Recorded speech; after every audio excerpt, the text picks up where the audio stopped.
শিক্ষা সংক্রান্ত গুরুত্বপূর্ণ আপডেট পেতে অবশ্যই চ্যানেলটিকে সাবস্ক্রাইব করুন, পাশে থাকা বেল আইকনটিতে অবশ্যই ক্লিক করুন। নমস্কার, আমি শুভেন্দু। আমার ছোট্ট চ্যানেলে আপনাকে স্বাগত।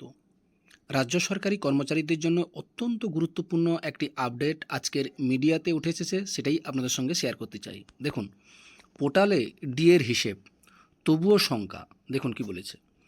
দীর্ঘ প্রতীক্ষার পর অবশেষে রাজ্য সরকারি কর্মচারীদের বকেয়া ডিএর প্রথম কিস্তির টাকা মেটাতে বুধবার প্রথম পদক্ষেপ করল নবান্নের অর্থ দপ্তর।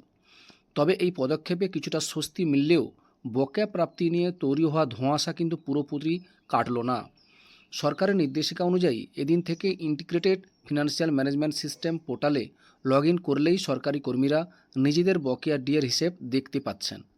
2016 থেকে 2019 সাল পর্যন্ত বকেয়া ডিএর প্রথম কিস্তির 100% টাকা কার কত পাওনা তা পোর্টালে আপলোড করেছে অর্থ দপ্তর।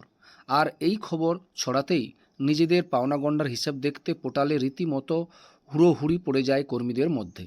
সরকারি ঘোষণা অনুযায়ী চলতি 31শে মার্চের মধ্যে গ্রুপ এ, বি এবং সি কর্মচারীদের বকেয়া টাকা সরাসরি তাদের জিপিএফ অ্যাকাউন্টে ঢুকে যাওয়ার কথা। অন্যদিকে গ্রুপ ডি কর্মী এবং অবসরপ্রাপ্তদের এই টাকা পাওয়ার কথা নগদে, কিন্তু আসল জটিলতা বেঁধেছে অন্য জায়গায়।